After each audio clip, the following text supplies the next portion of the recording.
going to deal with the COVID-19 pandemic? Tuloy yung third rehearsal niya last night. And everything is final. Planchado na, kumbaga. Planchado na, supposedly, last night. All right. Maraming salamat. Thank you. You have more? That's fine. All right. Thanks, Maricel Halili. Thank you.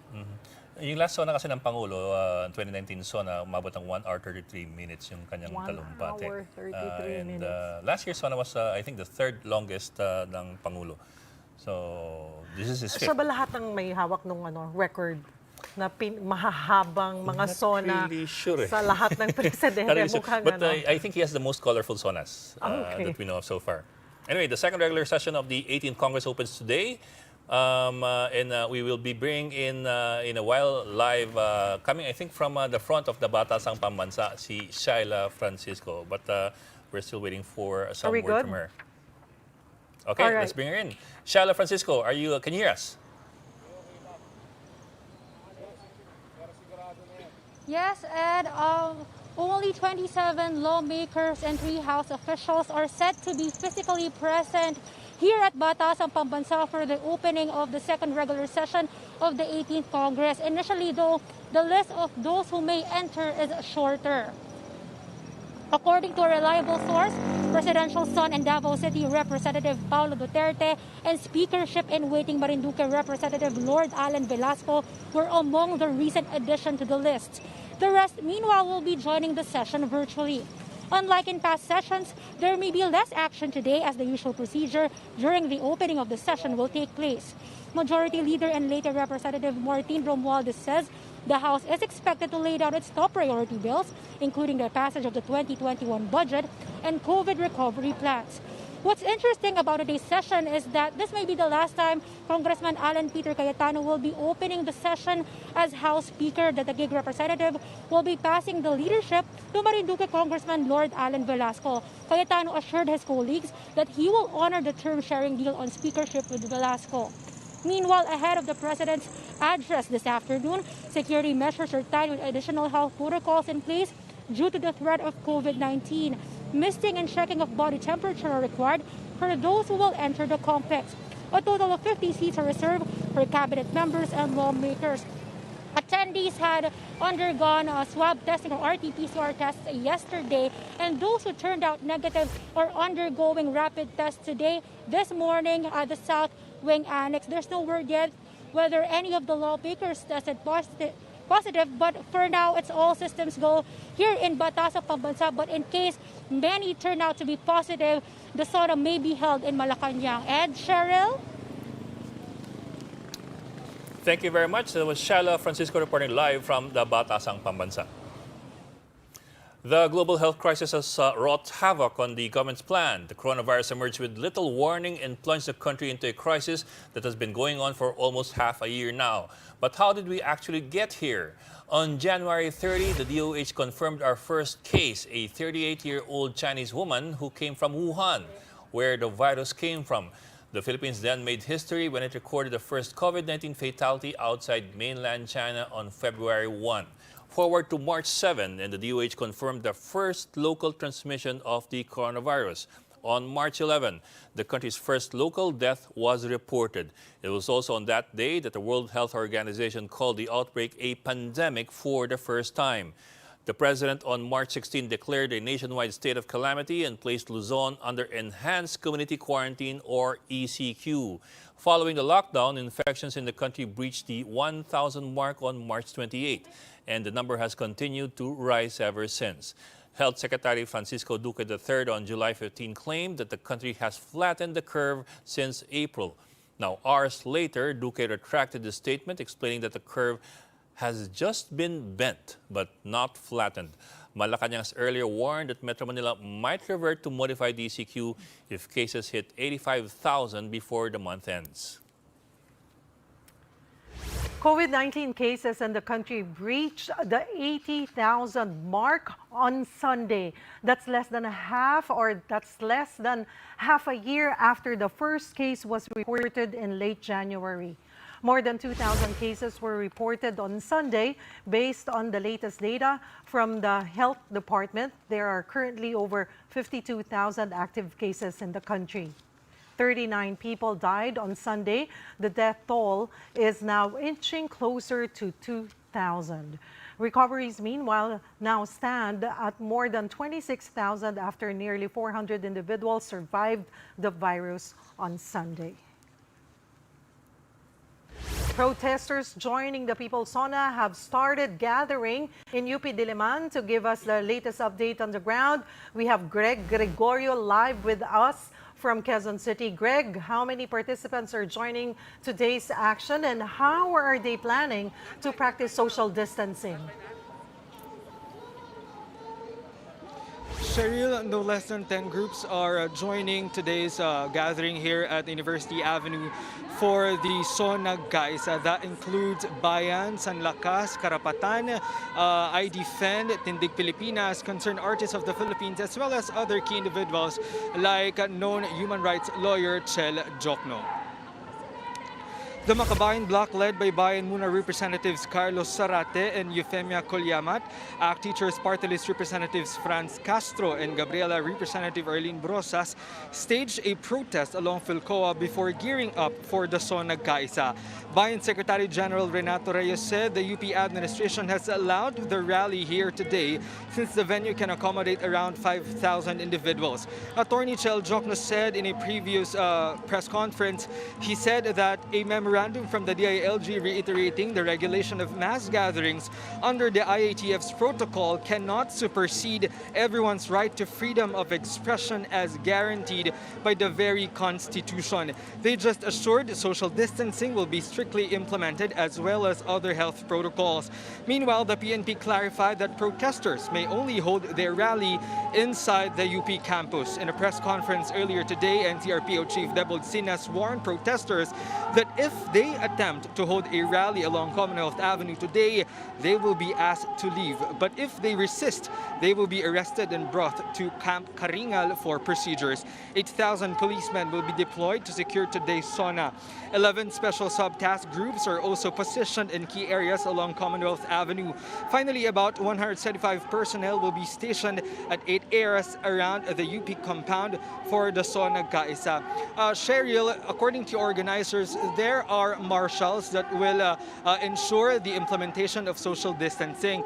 And earlier today, we've seen that there are already marks on the ground where where protesters will join the Sona Gaisa will stand. It is to make sure that they have a distance amongst themselves. According to the organizers, this Sona Gaisa, the program, which started at around 10 a.m. today, will end at around 12 noon. And Reyes said they will leave and go home as soon as their program ends. But other activities will take place online.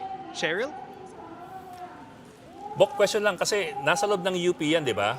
Pero bawal silang lumabas ng UP, ganun ba? At pag lumabas sila ng UP, saka sila pipigilan ng mga pulisya as per yung IATF guideline number 57?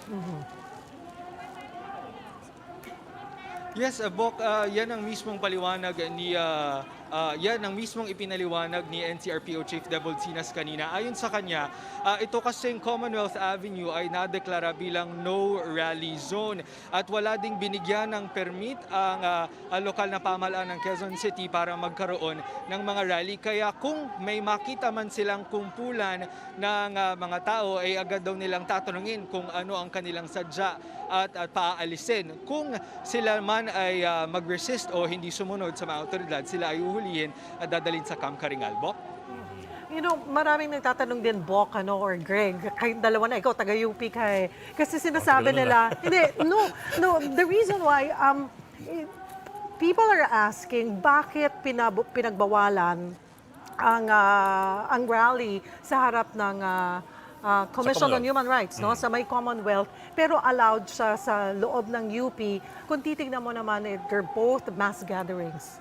So, may kasunduan kasi nung panahon pa ni dating Defense Minister Enrile between UP and DND na hindi pwedeng manghimasok ang PNP at ang militar doon sa UP, nang walang paalam ng UP. So, in a way, may autonomy ang UP in that sense. Tama ba, Greg? Kaya pwede mag-rally dyan, pero hindi pwede dun sa labas ang higit 10. Yes, Bok, tama ka dyan. At sa mga nakaraang pahayag din ng DILG, narinig natin na sinabi nila na hanggat pumapayag naman yung pamunuan ng UP, ay maaari silang magsagawa nga ng rally dito sa loob. At ayon din mismo sa mga organizers, nakipag-ugnayan sila sa pamunuan ng UP para payagan silang makapagsagawa ng rally dito ngayong araw. Bok? Alright, maraming salamat, Greg Gregorio. Let's head over to the Senate building in Pasay City, where the upper chamber is formally opening the second regular session of the 18th Congress. President, I move that we adopt House Concurrent Resolution number 10, Mr. President. I so move. Any objection? Hearing none, House Concurrent Resolution number 10 is hereby adopted. Mr. President, I move that we consider Senate Concurrent Resolution number 12. Any objection? Hearing none, consideration is in order. May we ask the Secretary to read the title and text of the measure. Secretary will read the title of and the text of the PS Resolution number 12. Concurrent resolution creating a joint committee of the Senate and the House of Representatives to notify the President of the Philippines that Congress, now convened for its second regular session of the 18th Congress of the Philippines, is ready to hear his State of the Nation address in a joint session of both houses. Resolved by the Senate, the House of Representatives of the Philippines concurring that a joint committee of both houses of Congress be created, composed of 9 members, 3 to be appointed by the President of the Senate and 6 to be appointed by the Speaker of the House of Representatives, to notify the President of the Philippines that Congress, now convened for its second regular session of the 18th Congress of the Philippines, is ready to hear his State of the Nation address in a joint session of both houses. Ilan? So much. Mr. President, All right.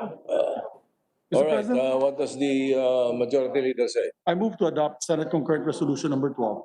Any objection? Hearing none, concurrent resolution number 12 is hereby adopted. Senators,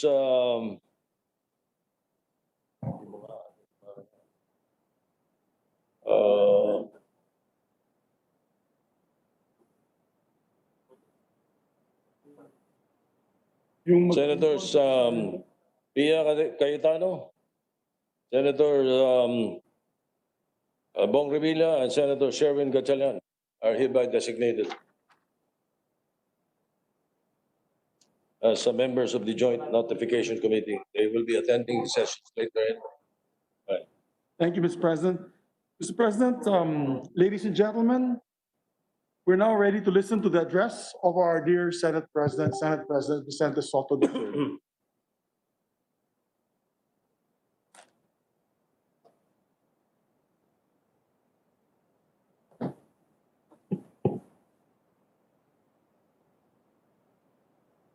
Thank you, Majority Leader.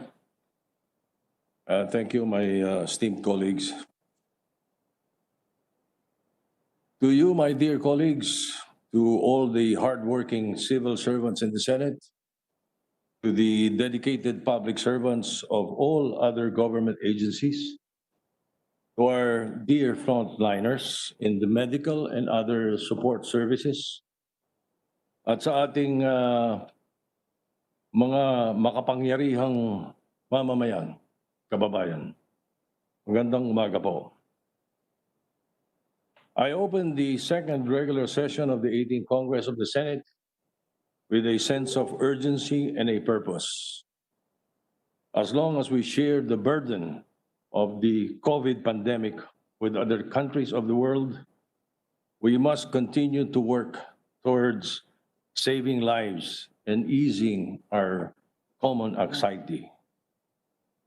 This truth is unavoidable. The Senate has promptly responded to the needs of our nation. Still, the Senate is ready to do more. Always remember that the Senate is here for all Filipinos. Nandito ang Senado para sa inyo.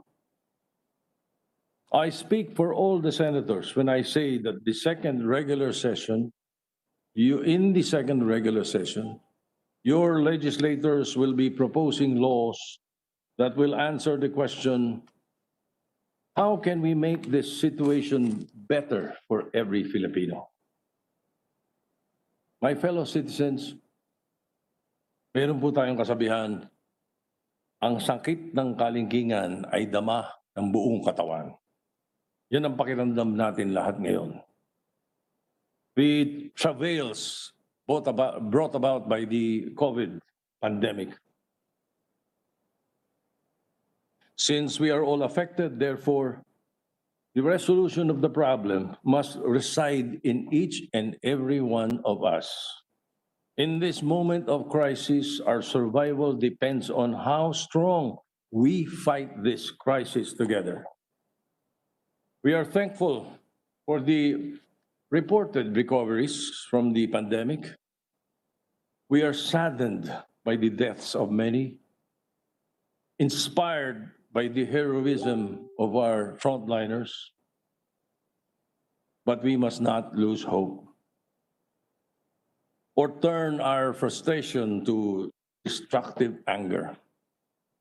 Instead, let us keep our eyes always on the Lord, because like what He constantly tells us in the book of the prophet Isaiah, do not fear, I will help you, says the Lord. Together we must fight the feeling of uncertainty that runs rife in every day. All of us must pledge commitment to survive this crisis, not only individually with our families, but more importantly, together as a nation. Today, I give my solemn pledge that the Senate will fight for and in behalf of the Filipino people. The world is on fire. The more our nation reflects this reality, the more earnest government must be in protecting each and every one in our community. The Senate is aware of its bounden duty in these times. As representatives of the people, it behooves upon your senators to stand as vanguards in this national crisis, national health crisis. More than ever, we are determined to give voice to your needs. In the previous regular session, your Senate worked for the approval of COVID-related legislations which are now being implemented by various government agencies. Through our oversight powers, we will make sure that the programs laid out in the law are followed to the letter and that transparency in the handling of funds is observed. As your Senate enters the second regular session of the 18th Congress, we will continue where we left off in the shaping of adequate legislation to this major challenge in our lives. Nandito po kami upang ipagpatuloy ang aming nasimulan. There is no question that the COVID pandemic will leave us all changed. In this cusp of transformation, we are all challenged to take part in building a new world. Binabago at patuloy na magbabago ang lahat sa ating buhay dahil sa pandemyang ito. Inahamon tayo ng panahon na makilahok sa pagbabago. Ang maglilok ng bagong taon na isisilang sa bagong mundo. Without preempting my colleagues in the Senate who chair various committees that have jurisdictions over specific matters, as your Senate President, I would be very willing to lead all of you to craft a holistic agenda in the second regular session that will focus on the following legislative concerns. Number one, digital landscape. For as long as the pandemic remains uncontrolled, there will be a need to upgrade and improve the digital highway in support of various communication and online transactional needs. Number two, distance learning. As we stay isolated, we must not neglect a generation of young people who would otherwise be deprived of advancing in their studies. We must support programs that will help the education sector migrate to more plausible learning platforms. Number 3, public transport system. In order to revive our economy, it is imperative that we have a safe, efficient, and dependable public transport system that will ferry workers so that industries may again produce goods and services, and people can resume earning incomes to spend. Number 4, encouraging new business. Experts say that this pandemic has fundamentally changed the market economy. Government can help entrepreneurs find their place in the emerging business and landscape by reassessing tariffs so as to ease burden or business burdens where appropriate, as well as providing the means for new ventures to flourish. And 5th, support for the arts. Priority should also be given in support of the arts. We must rebuild our nation in both body and soul. Great civilizations before us endured not only because they had material wealth, but because they lived a life nurtured by writers and artists. Sa panahon ng krisis, higit natin kailangan ng mga manunulat, mga makata, mga manlilikha na tutulong sa ating intindihin ang nangyayari sa mundo. At sa gayong pagninilay-nilay, mahahanap natin ang kahulugan ng buhay at hindi mawala ng pag-asa sa gitna ng mga nararanasang mga pasakit. For what good will we be if we survive all this but lose our soul? It is my hope that the Senate help this nation emerge from the chaos of the pandemic with its mind and heart intact. There are new discoveries, or news of discovery, I should say, of the corona vaccine coming from the scientific communities all over the world. This is a beacon of comfort and another reason for us to hang on. Nagpapalakas ng loob ang balitang malapit ng makahanap ng kontrabakuna o pambakuna. Ngunit hanggat wala pa ito at panghabang buhay ay dapat manalig tayo sa Diyos at sa bawat isa. Hanggang sa araw na dumating ang kaligtasan ito, umasa kayong nandito ang Senado para sa inyo. The Senate stands firm. Together with the Filipino people, we are committed to saving lives, to reviving our economy, and to the creation of a shared future based on truth, respect, freedom, and love of nation. We know that our work is not easy. That is why I invite everyone to work in every possible way with your government, in the same way that your government promises to work with you. Tayo ay magkaisa dahil sa pagkakaisa lamang tayo magwawagi. As always, I look forward to working with my colleagues, my beloved colleagues in the Senate. I thank you, my fellow senators, for your trust and support, as well as your patience in the challenging work of legislation. At higit sa lahat, gusto ko pong pasalamatan ang makapangyarihang taong bayan ng Pilipinas. Kayo na patuloy na nananalig sa Diyos at nagsasabuhay ng kabutihan para sa bawat isa. Kayo ang dahilan kung bakit nandito kaming mga senador. Hindi namin kayo bibiguin.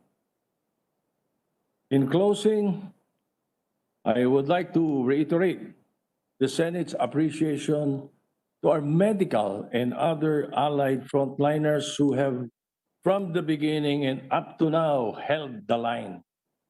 Nagpapasalamat ang lahat ng senador sa bawat isa sa inyo. Magpatuloy po tayo sa ating mabuting gawain. With God's grace, we will complete the work in the second regular session with laws for the betterment of all. Iba yung pag-iingat sa ating lahat. Marami pong salamat. Mabuhay ang Pilipinas. Thank you. Senate President Tito Soto opening the second regular session of the 18th Congress from the side of the Senate. So we are just pausing for a quick break, but when we return, we'll continue listening in to the second regular session of the 18th Congress. So keep it here on One News.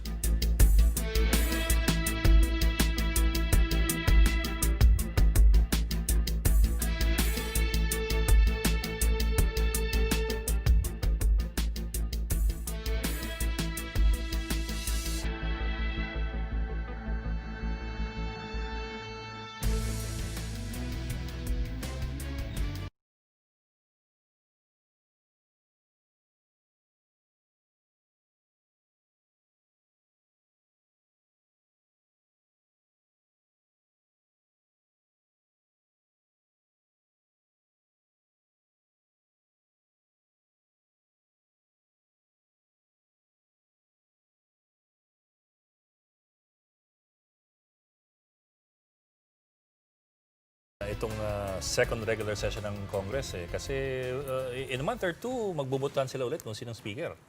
Oh, actually, October, right? Yeah, October. Ang tanong din is kung magkakaroon ba ng botohan or if the original plan will push through. Although, Well, even if the original plan pushes through, they still have to vote. It's a that's requirement. how it The speaker is elected by the members of Congress. So while they have an agreement, that may be a way around any agreement. I mean, they have although you an have agreement, but in the thing principle, is, would he have the numbers? and would the numbers? I mean, would quite simply would the congressman vote for him? We'll see. If it comes to that. For who? Oh, sorry, we're talking about Parinduque talking Congressman Lord Alan Velasco, Lord Alan yung Velasco. ka-deal ni Speaker Alan Peter Cayetano for the 1521 formula na napag-usapan last year. 15 months Si Speaker Cayetano. kay Speaker Cayetano at And by 21 October, months Oho. kay Congressman Lord Alan Alan Velasco. Okay, the President signed into law the Bayanihan to Heal as One Act in March, more than a month after the country recorded its first coronavirus infection. The measure was meant to address the COVID-19 health crisis in the country. This grants the President special powers to address the COVID-19 outbreak in the Philippines. Under the law, some 18 million low-income households were entitled to receive emergency subsidies between 5,000 to 8,000 pesos for 2 months. However, the Social Welfare Department was slammed for the slow distribution of the first tranche of the government dole-out. To make things more efficient, the DSWD shifted to distributing the SAP second tranche digitally. The agency assures the public that it is exhausting all means to distribute the aid to the 17 million beneficiaries of the second tranche, including those who are waitlisted by July 31. As of July 20, the DSWD has reached over 3.5 million families out of 17 million, or less than a quarter of the intended beneficiaries. Both the House and the Senate promised to prioritize the Bayanihan to Recover as One bill to help citizens who have been severely affected by the global health crisis. Now, let's head over to the Batasang Pambansa in Quezon City, where lawmakers formally opened the second regular session in the 18th Congress. The Honorable Speaker, alam ng biyahero ang risk will na address kasama ng pagbabiyahe, the Assembly this morning. kasama na ang risk ng delay sa kanilang return trip. Pangalawa, pagbalik ng Pilipinas, kailangan sumunod sa In tinatawag Psalm guidelines 127, of returning overseas we are Filipinos to the told National that Task Force. unless the Lord Kung matatandaan, builds the unang, house, those who build labor in vain. And unless the Lord watches over the city, the watchman stays awake in vain. These words are brought to life as we read the preamble of the Philippine Constitution, an attempt to build a country dedicated to God. We, the sovereign Filipino people, imploring the aid of Almighty God in order to build a just and humane society and establish a government that shall embody our ideals and aspirations, promote the common good, conserve and develop our patrimony, and secure to ourselves and our posterity the blessings of independence and democracy. Under the rule of law and a regime of truth, justice, freedom, love, equality, and peace, do ordain and promulgate this Constitution. We affirm that yes, the Filipino people believe that with the aid of the Almighty, we can build an amazing society, one filled with happiness and prosperity, brought about by faith in God, hope for the future, and love for our fellow men. It is time to build relationships that are stronger than our disagreements, build communities that are able to embrace our differences, and to build a Philippine nation united in its fight against this virus and against every other challenge that we will face as a people and as a nation. In the past 10 years of steady economic growth, if it has taught us anything, it is that our nation can overcome whatever challenge is placed before us. The dream of economic parity with our Asian neighbors can easily be a reality if, as a spiritual people, we continue to fight corruption in all areas of society and pray for guidance as we try to do what is right, gawin ang tama, in a world where doing wrong can be so convenient and can be so well rewarded. Sadly, while the decade of success has shown us how high we can go, it also exposed our vulnerability to natural disasters like the COVID-19 or the new coronavirus pandemic. It showed us that the metrics used by our society for success, money, power, and position, are not only irrelevant in dealing with this crisis, they can at times even be a distraction and a hindrance to finding the right connection with the people in finding solutions. At this time, when the whole world is facing crisis, a crisis unprecedented in scale, at least during our lifetime, the Filipino people expect that we, their elected representatives, will speak with all honesty, candor, and humility, and this is what the situation demands.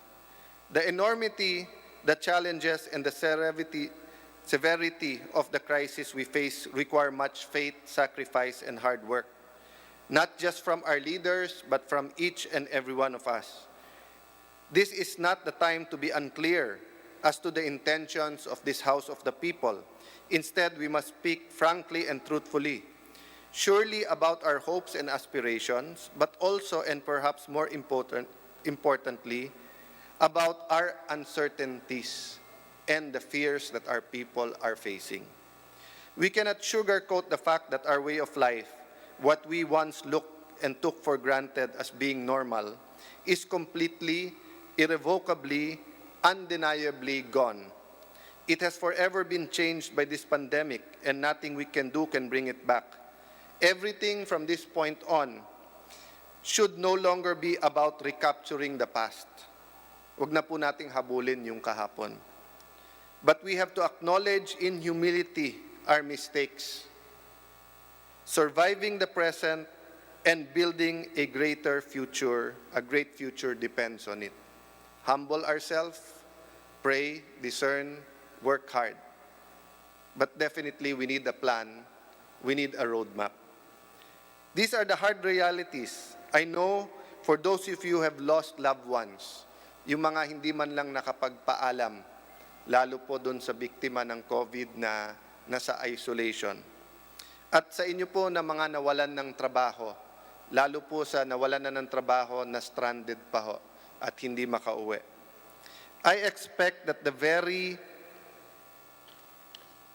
notion of someone telling you to move on is in itself offensive and hurtful.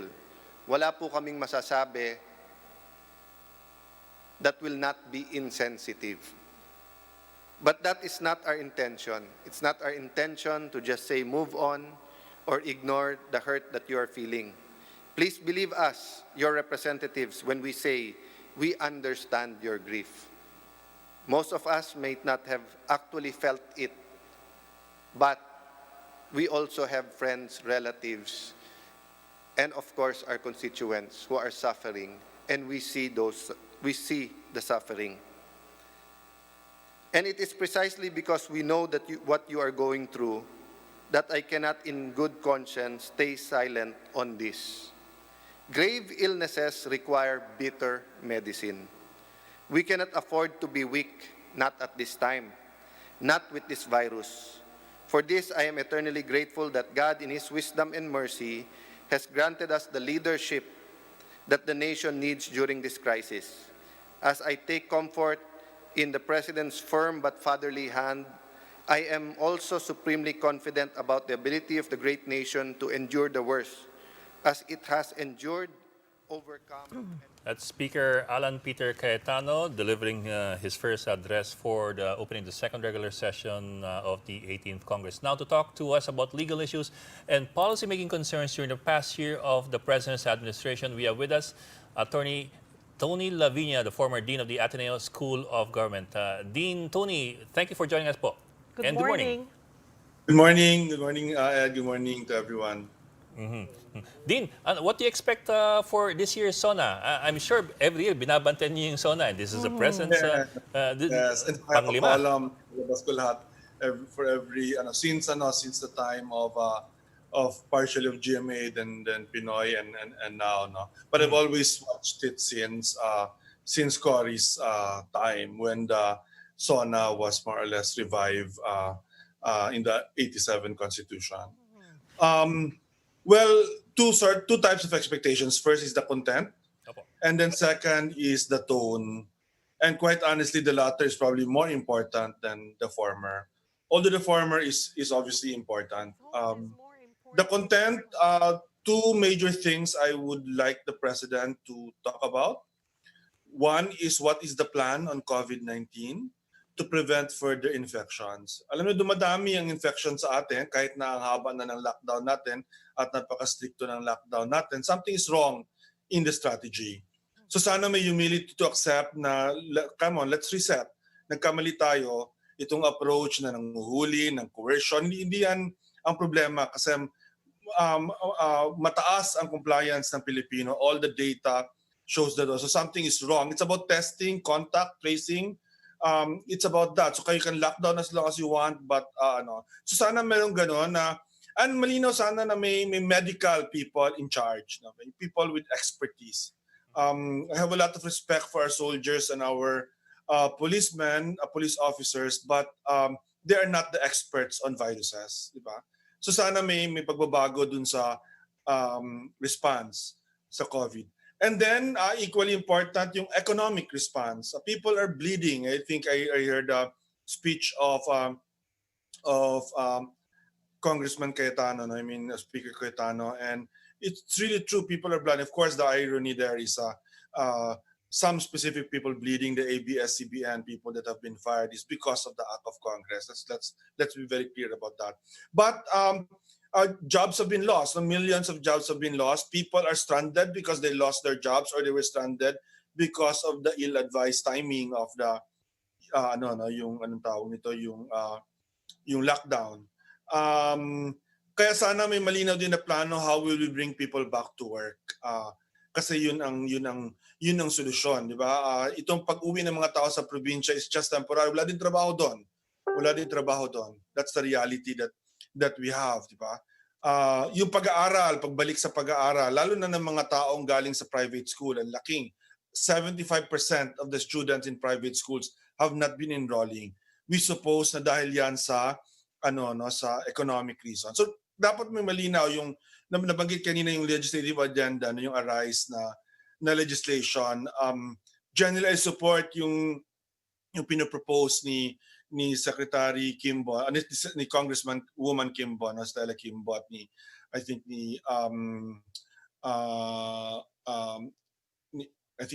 another colleagues.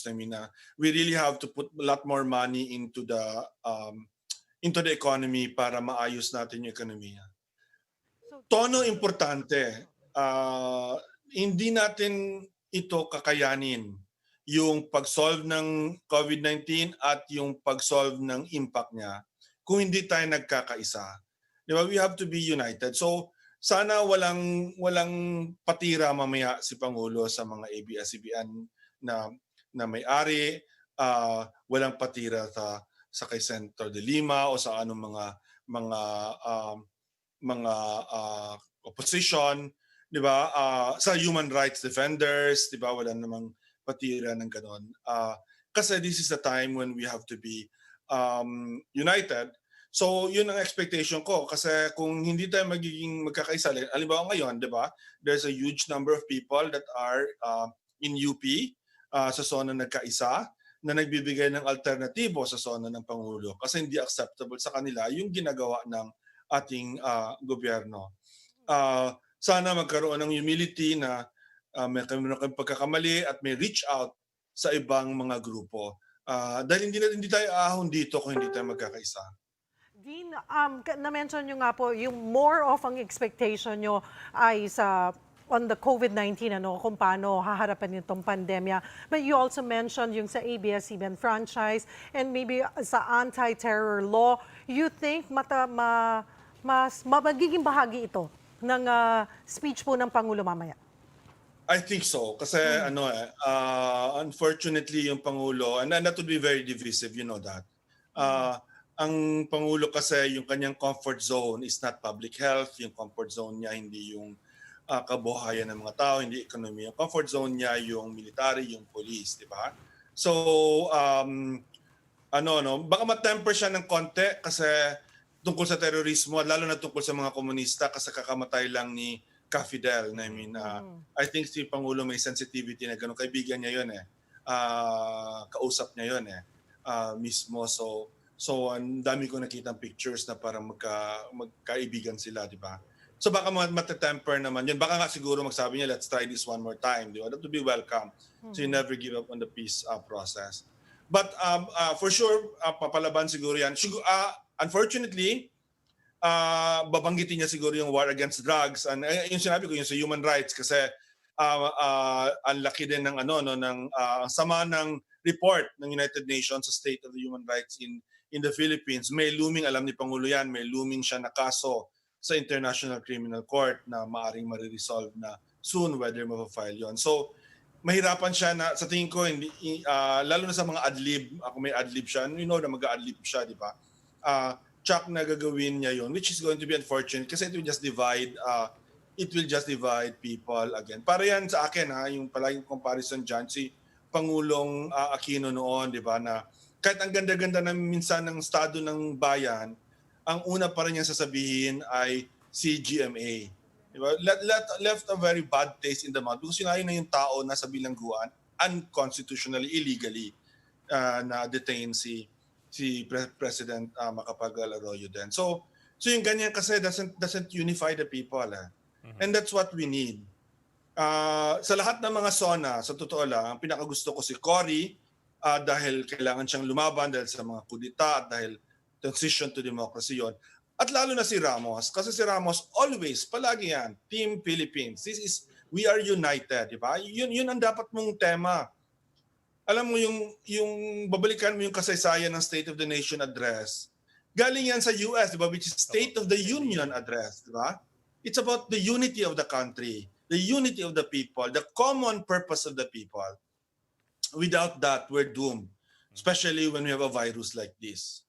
Okay, very good insights from Dean Tony Laviña. Dean, I'm sure you're gonna have a busy day today. I'm sure everybody's calling you up. Yes. Dean, maraming salamat po and we'll try to call him again. Subukan natin mamayang hapon. Balikan si Dean kung pwede si Dean mamaya. Baka he'll be out kasi parang, are you joining the protest? Pero matatapos na kami by 12 o'clock.